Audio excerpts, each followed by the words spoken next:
On today's show, John Wick is back and Halle Berry is with him and 2 adorable German shepherds. Kevin Hart, is he unstoppable with Monopoly? And if it weighs as much as a duck, a witch! A witch! Movie Talk starts right now. Who got that reference out there, everyone in YouTube land, everyone listening to the podcast? It's a Monty Python and the Holy Grail reference. Hello, ladies and gentlemen. Welcome to Collider Movie Talk, our last show of the week in a once again rainy Los Angeles, but bringing some sunshine to the set is the one, the only Miss Claire. Claire Lim is back, everybody. Hi. Hello, Claire. Thanks for having me. I'm so pleased to have you, and maybe it was just fortuitous, serendipitous that you happened to be here on the day that the John Wick 3 trailer dropped. I know you have a lot of thoughts about it, as does this young man to her right. That would be John Rocha, him of the new apartment very soon. Yes, it'll be this weekend. By the end of the holiday, I should be fully moved into my place. I'm looking forward to it. And I offered to help. You did. You offered to help. I'm here give me for a 1 hour window with which you will come over to help me. So thank you. I have business to take care of on Saturday, so that's out. I have a football business to take care of at a local sports tavern on Sunday, so that's out. But on Monday, we're off, so I am happy to help you with whatever you need. Mm-hmm. Claire, I would offer you the same thing, but you're going to be a little bit far away from me because you're going back to... I'm there in spirit. Yeah, thank you, Claire. Claire's heading back to her home country, at least her home country for the moment. Tomorrow, but I don't know. 2019 is very exciting, and not the least of which reasons is John Wick 3 Parabellum is going to arrive in theaters on May 17th, and we got our first look at the trailer. They had that typical 10-second tease came out yesterday, informing us that we're going to get to see a full-length trailer today, and what a full-length trailer it was. This film takes off pretty much right where the last one did leave us, and that would be John Wick. He's got an hour to gather himself before every assassin in the world gets to go after him for their piece of $14 million in bounty on his head, because he broke some rules that you just don't break when you're an assassin. Yes, assassins have rules as well, and they stay at a very nice hotel. The director is Chad Stahelski. He co-directed the first John Wick, took the reins solo for John Wick 2, and he is returning once again solo for John Wick 3 Parabellum. John Rocha, going to kick off with you. Yeah. The trailer dropped. You got John Wick, Keanu Reeves, Halle Berry, 2 German shepherds, a host of other co-stars in this movie. Yeah. What do you think? Oh, I absolutely love this thing. Absolutely loved it. Look, rain, noir, fluorescent lights. You got me. And Keanu Reeves in all black. I'm good to go. Really fantastic visual aspect to this, at least this trailer, and it looks like this movie that separates it from the first 2 installments, right? Makes sense. The world is getting darker. The world is getting smaller. Everybody wants him, so that spaces are getting tighter. It just makes sense. You get that vibe throughout the whole trailer, and I love that you're getting some variations of hitmen coming after him. We have that actor from Game of Thrones showing up. We got people walk around with knives ready to stab him, and then we have Halle Berry jumping in at the end there, the 2 German shepherds. Hey, a dog is a man's best friend. We see Keanu doing the lumbering run that he does with the dog. All of it is here, and it just makes me so excited, and I hope we got ourselves a fantastic 3rd installment of this series, because some people were like kind of half and half about the second one. Still good movie,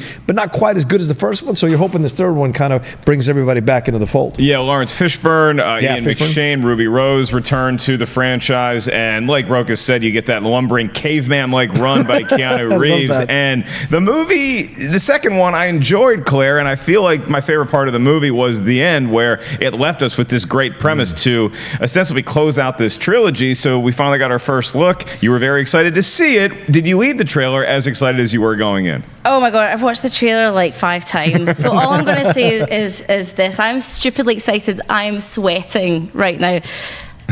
Does the idea of horse food interest you?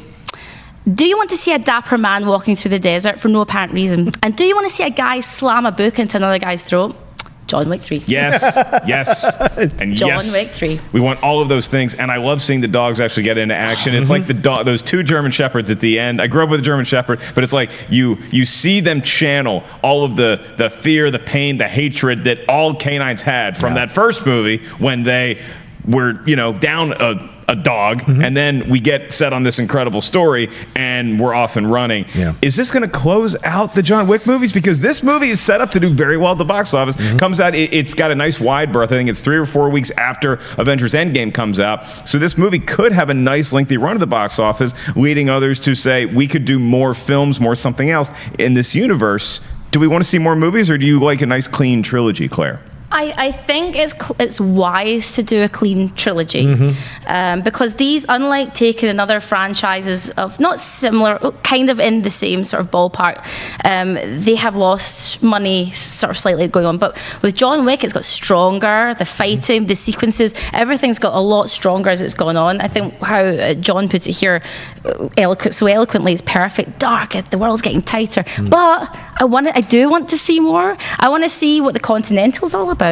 We went international last time and we saw a bit of Italy as well. So there's a network, there's a worldwide network that it's untapped and we've not even explored. And even the way that all the assassins have different powers, strengths. Halle Berry is clearly a dog woman, so she's like into. So I do want to see more, just from a selfish point of view, but I feel it would be clever to just end it here. End on a high.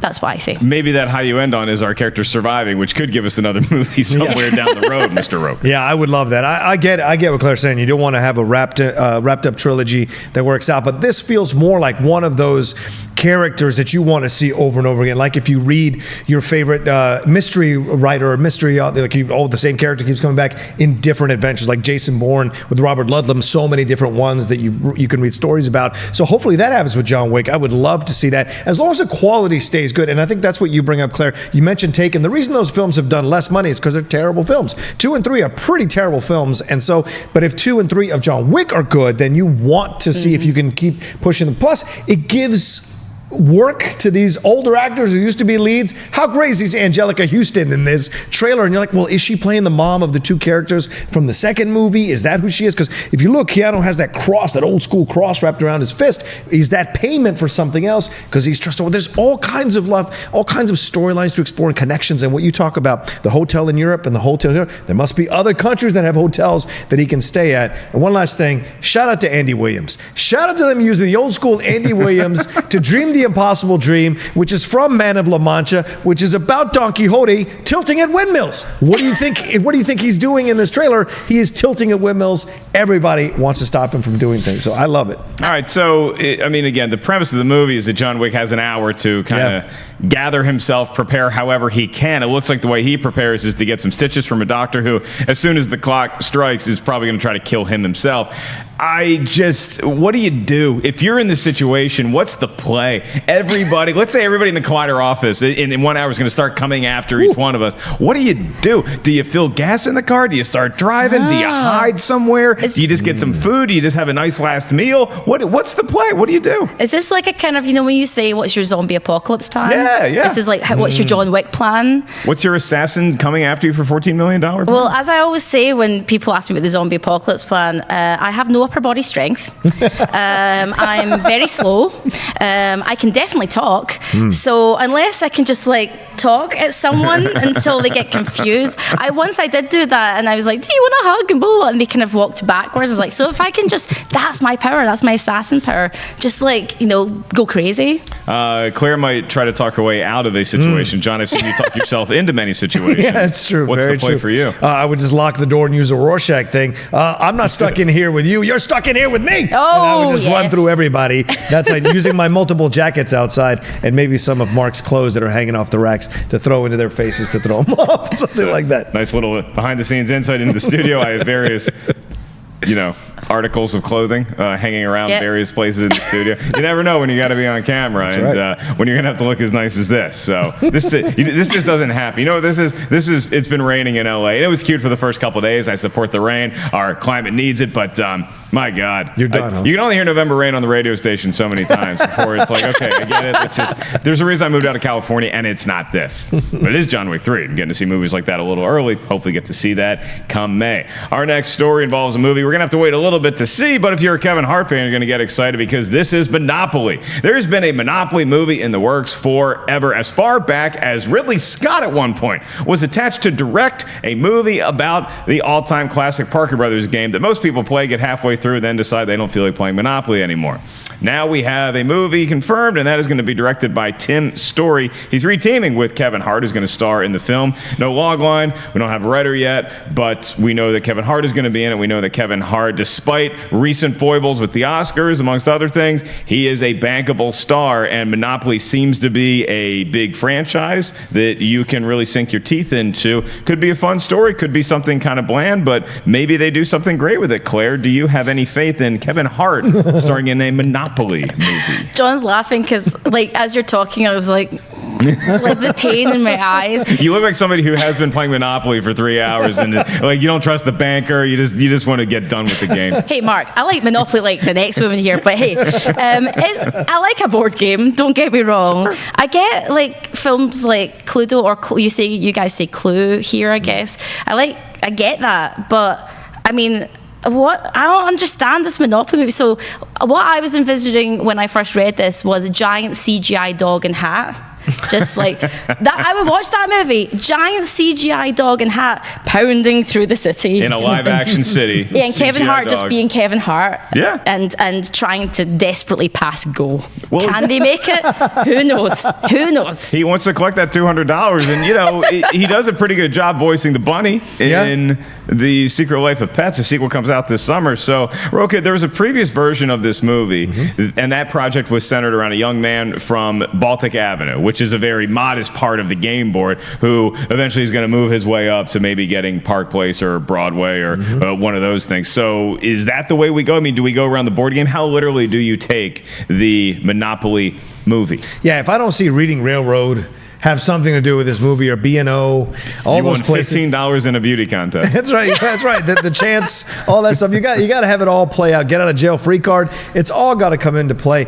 This, I wonder what they're going to do with this, because you're right. The previous logline was about a guy from Baltic Avenue trying to ascend the status ladder there. Will this be the same thing with Kevin, or will Kevin be like you were kind of describing, Claire, like kind of like he suddenly discovers he's in the Monopoly board game and he's got to figure out this world of Monopoly while being attacked by these objects and trying to figure it all out. Who knows? But Tim Story, I mean, like, their combination has yielded some incredible results. From what I was reading, his last 7 movies with Kevin Hart have debuted at #1 in the box office, whether they be the stand-ups or actual live-action films. So that's incredible. And so to me, that you got to go with this. And listen, Kevin Hart played this thing what could have probably sunk most actors or stars. He played this thing right in a certain way that worked out for him to his advantage. You know, the controversy was strong. He came back, did a press tour, Ellen DeGeneres interview. He took the hits, and then the upside came out and made $18 million, $17 million.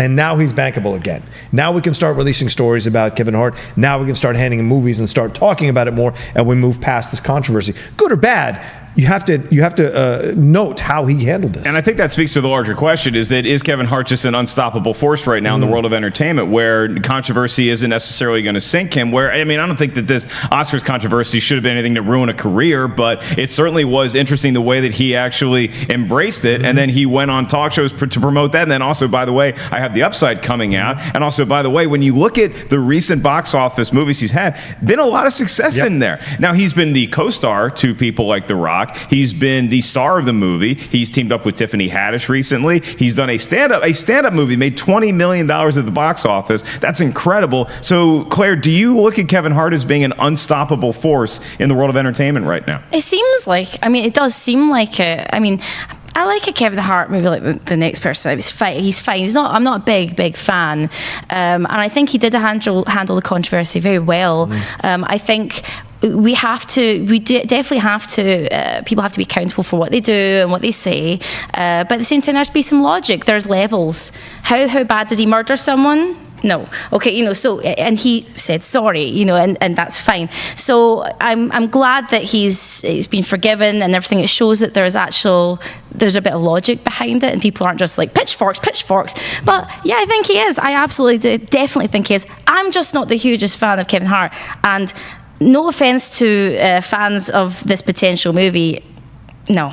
Well, see, here's the thing: is that the ace in the hole that I always think Kevin Hart has, that you can be someone like Claire and you can say he's just not my cup of tea. Right. I think everyone gives him the credibility of being a funny person. Yes. So when he shows up on screen, maybe not in a starring role, maybe he's just voicing a bunny, you laugh. You think he's funny. So if you take a built-in fan base that he does have, that are people who will go see any comedy, they're big Kevin Hart fans, whatever it may be, you add that to people who want to see a movie that looks funny. So now all of a sudden, if Will Ferrell's in the movie or if The Rock is in the movie, now it adds exponentially. So I think that's why he is just such a force right now, why his name brings so much weight with it, is because Kevin Hart is acknowledged as a good comedic actor who can bring a lot of laughs. Even if you don't want to go see him in the movie the most, you're going to go see his movie. Yeah, it's rare when you watch a Kevin Hart movie and you don't laugh at his stuff. His timing is so good. No matter how good the movie overall is, his timing is really on point.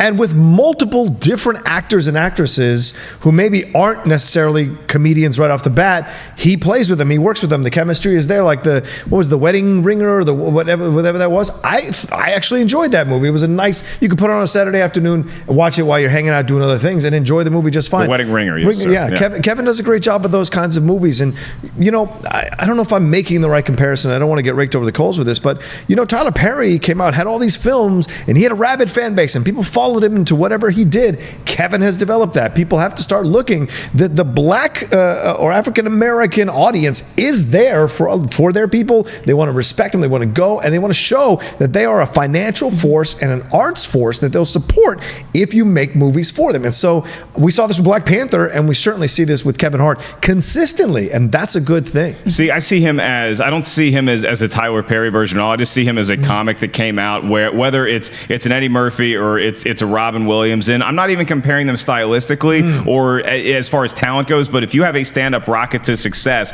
and get to films, people find that electric for whatever reason. Same thing with Jim Carrey. And again, you get to that point where people are curious as to what you may not be their cup of tea, but you're going to be interested in what they're doing, even if you don't want to see it. There's plenty of people who have not seen the upside, but they're aware of it now. And a primary reason for that is because Kevin Hart is in the movie. Yeah, so when you go with a Monopoly movie, people know the Monopoly brand. They know Kevin Hart. This could do very well. And I would say he's more consistent than anyone you've named. And that's something to think about. Financially, every other comic you've named, he's more consistently successful and has been doing it for longer than the other ones. Does he have the spikes like Jim Carrey or Eddie Murphy? Maybe not. But his consistency is something to admire. Board games. Movies. What's the board game movie? I think Clue is an all-time. Yeah, I'm going to say the C word, John. It's a classic movie. I don't think you understand what that word means. No. Oh, Claire, and treat because, yourself. It's a board game movie. I'm like, it's a board game movie. Like, what about Mousetrap? I want to see Mousetrap as a board game. Was there a Mousetrap? Mousetrap. Let's get Mousetrap made. Let's get negotiations. There wasn't a movie, but there had been talk about making one. Yes. Maybe I'm confusing that with Rat Race, starring Whoopi Goldberg, Rowan Atkinson, amongst others. I would be in for a Mousetrap. What was the Operation game? Operation. That could be a horror. That could be great. Would definitely be a horror movie. So if you want to make Operation or Mousetrap, I'm in. Definitely into the idea of Operation. Okay. Just a guy that's alive. We can't operate. He keeps shocking us. Just an hour and a half of people just trying to shock some rando lying there. Blah, blah. Anyway. Who's a big fan of board games is the head writer of the movie Trivia Schmoedown, Chris Galiski. He collects board games. He's got board games, so he has like game night all the time. And It's like, you ever find yourself near St. Louis, hit up Chris. He's got the board game for you. We don't play board games enough.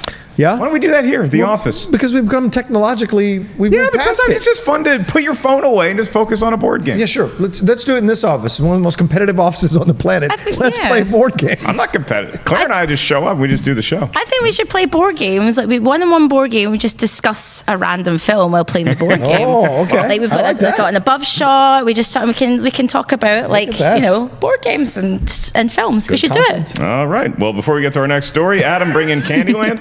Let's do this. And we are going to remind you all that we have a Glass spoiler review up right now. You can check that out on Collider Video's channel, as is a new taped live Jedi Council taped this morning. You can catch it right now. Like I said, right here, Collider Video. Check it out. Subscribe to the channel. We appreciate your patronage. Our next story may have some fond memories and some questionable futures for you kids of the 90s, because The Witches is being remade. Remember The Witches? It had Angelica Houston in it from John Wick 3, but she was also in The Witches, and now that movie's being redone by Robert Zemeckis. He's directing it, and stepping into the role of the Grand High Witch is Anne Hathaway. So this is the history of The Witches. It's a Roald Dahl story from way back in the day, and then a lot of that was changed to fit into the Henson Company's movie in the 1990s. It actually came out in 1990, starring Angelica Houston, where kids get turned into mice by eating poisoned chocolates, and that's what witches like to do. They like to turn kids into mice. nice. And to be honest, I don't hate that idea wholly. Now Anne Hathaway steps into the role, and apparently, according to Zemeckis, this movie is going to stick closer to the source material, to Dahl's source material, although the setting is going to change. This is going to be a Gothic South in the 1960s. Kind of interesting. John Rocha? Yeah. What say you about the new Anne Hathaway-led, Robert Zemeckis directed The Witches? Well, I say the South in the 60s, you say. She's the Grand High Witch.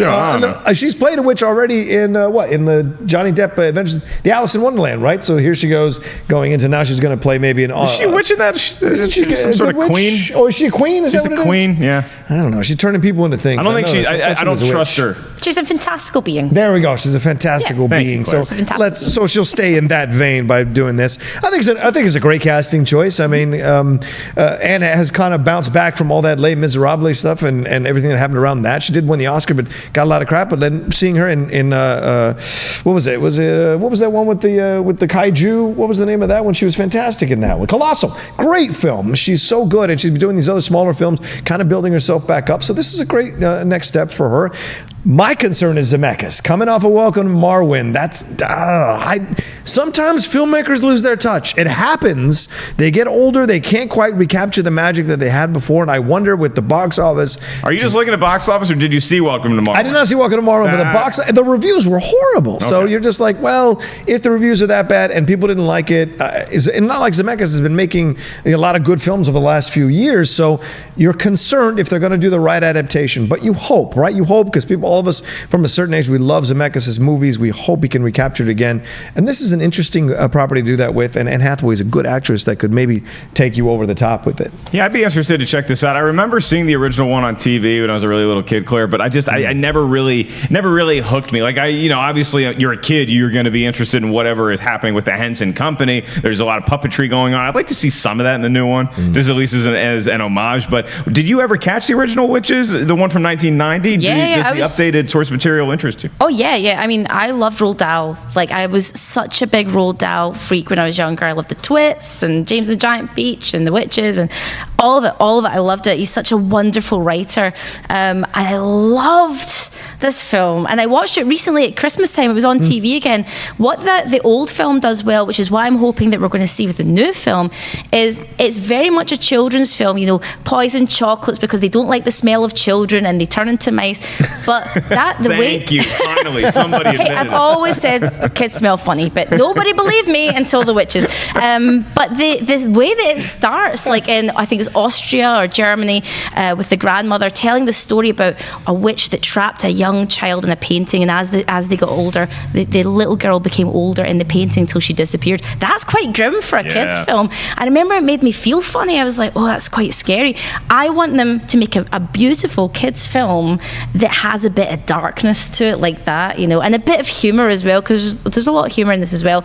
I'm not sure about the 60s setting and things, but I'm definitely going to see this because I loved this film so much, and I think Hathaway is a great choice. I think she's almost the same age as Angelica Houston was back in the 90s. Well, I think that's why Anne Hathaway is a great choice. I think she's going to knock this out of the park because she has proven in her career she can do any number of different genres, and I think The Witches, if you're going to stick with the tone of the 90s one with the winking and nod sometimes, or you're going to go back to what Dahl originally did, there might be some dark humor in there. There's going to be some dramatic storytelling. There's going to be some horror elements. I think she can do all of that in spades. So I'm interested to see the rest of the Coven. I want to see this movie. I am a Robert Zemeckis fan. Did not see Welcome to Marwen. I did like The Walk more than most people did. I found that very impressive, and I thought Flight was tremendous. Flight is one of my.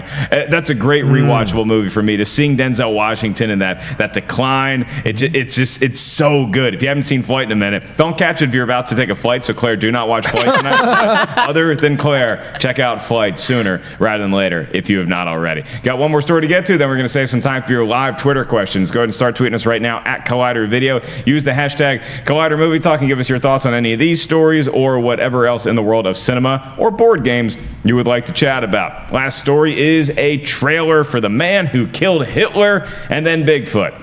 You heard me right. Guy killed Hitler, and then he might have killed Bigfoot too. Who's the guy? Of course, who else would it be? It's Sam frickin' Elliott. The new trailer dropped, and here is your log line. He plays a legendary World War II veteran who assassinated Adolf Hitler. Yeah. it's a secret that he has been frustratingly unable to share with the world. And then one day, just as he's coming to terms with what has become of his life, wouldn't you know it, he gets a visit from the FBI and the Canadian Mounted Police, and they need him to take out Bigfoot. So who better to take out Bigfoot than the guy who killed Hitler? This is obviously a film rooted in the fantastical comedy realm, and I think it looks like a lot of fun. I believe it might even already be in limited release, but it is definitely a movie to watch that's not on a lot of people's radar. As a matter of fact, it made our own Haley Fouch's 11 under-the-radar genre movies to watch for 2019. You can check that out on Collider.com.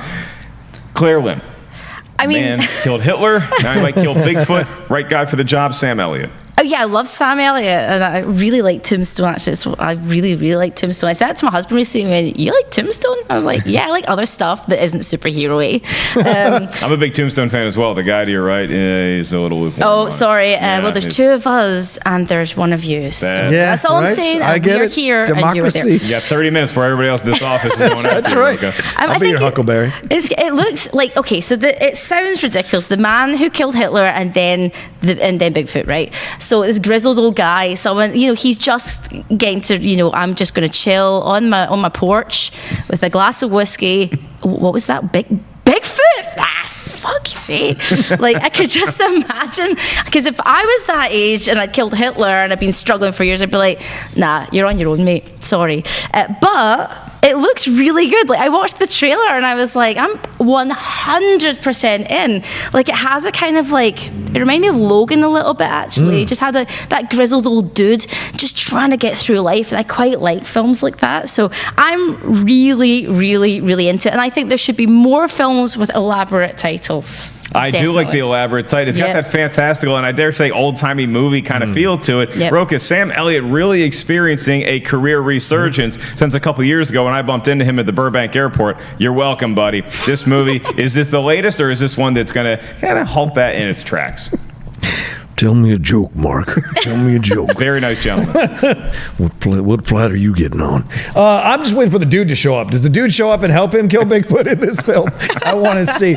No, this looks great. And Haley, we had this question last week on Mailbag, Jeff and I, for films that are under the radar in 2019 that we're looking forward to. And this is the one I chose based on Haley's review and the people involved and the way they spoke about it. I watched a couple of YouTube videos that they have, because they've been screening this at a number of festivals already. I watched some YouTube videos with the directors and producers and Sam Elliott, and they talk about it, and they talk about it with such seriousness that you're like, wait, what? This isn't some weird B movie. This is like legitimate, serious movie. And then you watch the trailer, you're like, oh no, these fools took this shit seriously. And that's what you want out of this of course movie. you do. You don't want, like, I especially when you title it the way you title it. It may just be me as an individual audience member, and if I'm the only one out there, I apologize. But movies like the Sharknadoes of the world, the Piranhas, I don't like movies that are made intentionally to be dumb and bad and B movies. I like movies to take themselves seriously, and that's what I enjoyed about this trailer, is that this trailer, it knows what it is, but it's not letting you in on the secret. It's playing like Leslie Nielsen would play Lieutenant Frank Drebin in The Naked Gun, where this is being as serious as possible, and I want that from this film. And you cast the right people to give you that seriousness. And how random is it to see Larry Miller in this type of role in this movie? As a big fan of Necessary Roughness and numerous things that Larry Miller did, it's great to see him play like the best friend role here. And then you have Aidan Turner, who I know from Poldark. You have Aidan Turner playing a younger version of Sam Elliott. That's fun to explore. What happened to, obviously there's a love story here, or a lost wife here, because, the guy puts a cigarette out on her picture and we see her in flashback. So what's that all about? And this guy is tortured guy, right? What is his story? So that you're right with the Logan thing. I think also the vibe has a little bit of the Colossal vibe, as I mentioned, the Anne Hathaway film. A lot of people thought it was going to be funny. She's connected to kaiju. No, there's something more going on here. And so I think these kind of smaller films that come out with these interesting titles and interesting stories, they can actually knock your socks off more than these big studio pictures. I think there's just a side step for a second, but there's a thing called the BuzzFeed title generator online. Kind of feels like that's like when you go to BuzzFeed and it's like 21 reasons why life sucks and you totally know it. Like it's kind of like that, and it kind of feels like that's what the marketing guys are going, right. So he did the Hitler thing, but we need to do the Bigfoot thing. BuzzFeed title generator. That's the place to be. So I kind of feel like maybe more movies should do that. Like, 21 Reasons when a guy got stabby in Glasgow and visited Loch Ness. So it's things like that. But yeah, it's brilliant. Like, I think more BuzzFeed titles movies. Let's do it. I love starring Sam Elliott. The title generators. There was when Beavis and Butthead were at the height of their popularity. There was a Beavis and Butthead book, and they just had a bunch of random stuff in it. And one of them was Beavis and Butthead teach you how to make a title for your heavy metal band, and it was just 3 columns, and you pick one word from each column. And so Beavis and Butthead's band name was Screaming Monkey Stick, and it's just great. Just title generators like that. Have fun with it, kids. That's from us to you. We got some good comments in the chat room right now. A lot of people participating. Thank you for all your patronage. Adam Siri says, "How dare you, Ellis? Sharknado is a masterpiece." I apologize. The Kevcast review says Sam Elliott is awesome. We agree with that. And Matt Lempick says, "The Man Who Killed Hitler. Now that's a movie I want to see." And now he's going to go kill Bigfoot, Matt. So even more bang for your buck. Ladies and gentlemen, I want to remind you guys that tomorrow on Collider is a stacked day on Friday. It's just going to be so busy around here, I don't think I'll be able to help Rocha move. Punisher Season 2, Episode 1 and 2. It's about to drop, and we got those reviews for you right now. Does the Punisher drop this week? Yep. Is it like tonight? 18th. Tomorrow night? Yeah, 18th, tomorrow night. Let's do the math. But 18th would be tonight. It'd be midnight tonight. Well, I guess right? midnight tonight, then it drops. Yeah. My TV doesn't come till tomorrow. Dag, Nabbit, Frank Castle. There is an episode of TV Talk. Josh McCouga, Thad Williams running you through all the latest in the world of television. Movie Review Talk, hosted by Scott freaking Mance, and Sportsbook. John Rocha, if I may ask, what are the lines currently for the NFC and AFC championship game? You have 3 points on both sides, 3.5 points on the with the home teams? Rams and Saints. You have the Saints favored by 3.5, and you have the Kansas City Chiefs favored by 3. But both of them have an over/under of 56.5. We did a live episode of Collider Sports Time today, previewing the AFC and NFC championship games. So you can go watch that, and we folded in Sportsbook at the end of each discussion about the game. We talked about the lines and the over/unders. Me, Matt Nose, and Josh McCouga. So watch that, and thanks to everybody who watched it live. Really enjoyed all your comments. What a great experiment. From people who are betting on the games because of you? Yes. Are you encouraging gambling in the youth of the world? Well, it's supposedly legal, so people are tweeting at Josh and I, "Hey, went against your picks, made all this money. Went with your picks, made all this money." So we're winning on both sides of the fence. So it's good for us. Claire, do you enjoy a good wager? Are you a gambler by trade? The most I do is I actually do if it's like tennis or something. Sometimes if there's a big game, my husband, because he's a big football fan, or soccer, because I'm in America. We'll give you a football. Or soccer. They had it first. So soccer or football. So he'll do that. But every Friday we get scratch cards like old people, and that's what we like to do. So we get £10 worth of scratch cards, and he cooks, and I scratch. And go, we didn't win it. Free ticket. So we're minus. Out of £10, we're -3, but it's okay because we've got 20 in the pot. So that's an insight into the rock and roll life of Claire Lim. I love a good scratch-off card, and maybe put some money on your boy Andy Murray. He can win Wimbledon, and then he's probably going to retire right afterwards. See, I can talk tennis. I can talk sports all day long, but back to movies and your live Twitter questions. You can tweet us anytime at Collider Video. Use the hashtag Collider Movie Talk. And if you want to email us, you can email us anytime. And Perry Nemiroff collects all of them. She does her weekend show mailbag. So you can catch Perry and a special guest every Saturday and Sunday, including this Saturday and Sunday. So let's get into some of these tweets. Got some good ones here. Johnny B has a suggestion that Rocha maybe can help me with, because it says, steal Claire's passport and keep her here. She's too awesome to only be on once in a blue moon. We wholeheartedly agree, Claire. Let's rectify this situation. His name? Johnny B. Johnny B, you're a wee gem. Thank you very much. Someday your name will be in lights, so trying to be good tonight. Wilson Sam is up next. And he says, is that Falcon's name? Sam Wilson? I think so. What is your favorite Will Smith movie, and do you think he deserves an Oscar for any of his roles?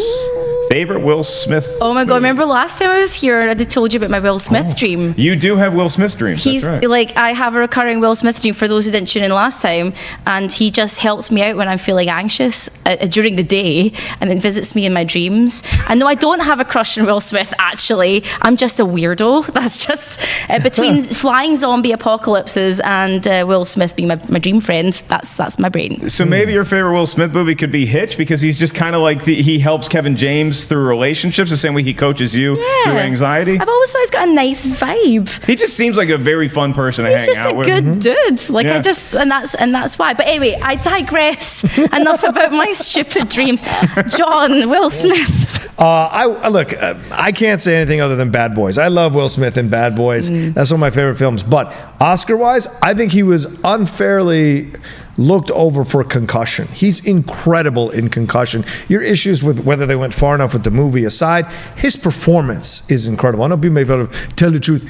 His commitment to that accent and that character and what he's going through emotionally and the levels and the journey he goes on as a doctor and what he confronts with the NFL is incredible. So all I can tell you is that's the film that I think he's really a master actor in. And he had a chance at an Oscar for Ali. Yeah. Still not seen Ali. What? It's a blemish on my resume. It's okay. It's not. It's okay. Great. It's okay. Okay. Yeah. Then my favorite Will Smith movie is probably still going to be After Earth. I'm kidding. I didn't hate After Earth, but I am going to go with Independence Day. It's just. I was about to say, I love Independence Day. Yeah, it's just, he's so much fun. Men in Black. I'm a big Men in Black fan. Men in Black. So, Will Smith can do very little wrong in my book. There's some wrong, but not very little wrong. And I'm still, even after that Entertainment Weekly photo shoot, I'm still excited to see him play the genie in Aladdin. So, okay. This is a great question. George Safikis says he has a pool tournament this weekend. Ooh. Pool tournament. Got a billiards match coming up. What's the best movie to watch to get ready for a billiards tournament? Oh my God, for a billiards thing. That's random. There's only one. Independence Day. They watch Independence Day. I don't hate that Get your advice. Independence Day on. That's what I say, Because man. if you're nervous about billiards is such a technical game, and it's just a centimeter this way or that way, and you lose. But if you just watch something and just get your head out of all that anxiety, see Will Smith helping him through anxiety. Maybe Independence Day, not the worst one to watch, George. John Rocha, you have a movie to suggest to George for his pool tournament. I have one, but you could have an alternate. I would say The Hustler. That's my answer. Or if you're more of an emotional person, I would say Color of Money. Because Color of Money, you see what Vincent's character, what Tom Cruise's character Vincent goes through. He's a little too hot-headed at the beginning, and then eventually calms down to the guidance of Fast Eddie Felson. So maybe Fast Eddie's got some lessons to teach you as an older actor than he does in the first film, The Hustler. So that's what I would say. I could also go with Bull Durham because there's a pool scene in Bull Durham, and that's where I believe it is Kevin Costner's character just gets so upset at Nuka she throws a pool ball through the window. So if you're losing, now you know what to do with your pool balls. I like your answers. Mine was just like, just go big and go explodey. Yeah. Like that's where I go. Don't hate the idea of it. It's never a bad time to watch Independence Day, George, even if you're preparing for a pool tournament. Let's go to one more here. Let's go with Senor Pizza, one of my favorite names, Senor Pizza. Oh my God, that is has an interesting question. What'll make more money at the box office, Captain Marvel or Shazam? Oof. Doesn't seem like that tough of a question until you consider that the most recent DC movie, Aquaman, $1 billion at the box office. It's no easy feat. However, Captain Marvel, firmly entrenched in the MCU. It's a new hero. It's our first female lead in the MCU. It's got all the signs. It's ticking all the boxes. A Fandango pre-sales trail only that of Black Panther and Avengers Infinity War. I think Captain Marvel is going to take it. Claire, do you see any hope for Shazam? I think Shazam's going to do really, really well. And I love the tone of it from what we've seen in the trailers. And obviously we've got Aquaman doing mighty fine at the moment, but I just feel like the hype around Captain Marvel, Brie Larson, like Interstellar Adventure, it's going to tie into she might enter the next phase. It's tying into Endgame. This is going to kill it, I think. Doesn't mean Shazam's not going to do very well. I think they're both going to make a pretty penny, but I do feel like Captain Marvel's going to snag it. Do you see the $1 billion mark for Captain Marvel, possibly worldwide? I mean, to be honest with you, I didn't mind Aquaman, but I was like, is it $1 billion? Like, okay. So I kind of feel that Captain Marvel could do it, but I came out of Aquaman thinking, that'll make money, and it was okay, but it was just like, hey, big dumb guy underwater, like becoming the ruler of stuff. Sorry, that was a major spoiler for the whole film. I'm so sorry if that spoiled it for you. But I think Captain Marvel can get there. Like, because look at the marketing, right? What do you think, John? I think it's not a spoiler. If thing made $1 billion, you all went to see it. Yeah. So it's not a spoiler. I just think Claire should write the copy for posters. Like, what happens when a big dumb guy goes underwater? Will he become the ruler? She should write those things you go on Netflix and what's described the movie for? A big dumb guy. Or just the BuzzFeed title generator. Like, reasons why Jason Momoa is totally awesome and you know you love it. Like, I think it's a tough. I think Captain Marvel has the edge, obviously, because it's female-led Marvel movie. I think the connections to Avengers Endgame will be important to getting people into. They want to see what the clue was. She was teased at the end of Avengers Infinity War. With Shazam, we don't have connections to anything. We don't have anything teed up other than the trailer and Zachary Levi. I don't think it has the same pull as Aquaman. I don't think people want to see Zachary Levi necessarily without a shirt on to the level that they want to see Jason Momoa without his shirt on. And so I think that is a difference as well. And this is a different vibe. This is an epic taking control of an entire, kingdom, whereas Shazam's about a kid becoming this and trying to figure it out. So I just think Captain Marvel itself is going to make more money than Shazam. That being said, I'm so excited to see Shazam. That's my favorite quietly my favorite DC character. So to see him come to life, I hope they get it right. I think Captain Marvel takes the W. I don't think either one gets to $1 billion, but I think the Captain Marvel beats Shazam. But I'd welcome either movie playing at the Cineplex that's right across the street if they want to show up early. All right, let's do one more question. Because Claire's here, we're going to honor Claire. We're going to honor John Wick 3. Brian Knight asked, what's your favorite Keanu Reeves character? Is it John Wick? Is it Neo? Is it Johnny Utah? Or is it someone else? Oh, no, that is like the hardest question. What is this guy's name? Brian Knight. Brian!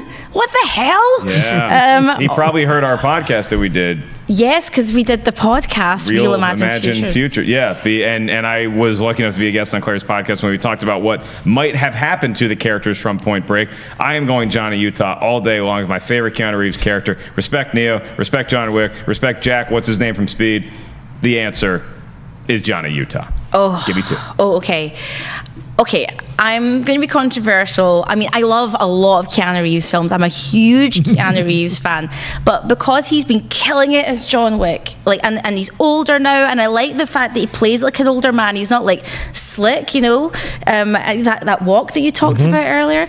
I'm going to go with John Wick because I loves me some foo. Any kind of gun foo, horse foo, car foo, cliff foo, plane foo, anything. Yeah. Give me the foo. Give me all of the foo. So I'm quite. I want that in a T-shirt. Actually, give me the foo. That's great. I want the foo.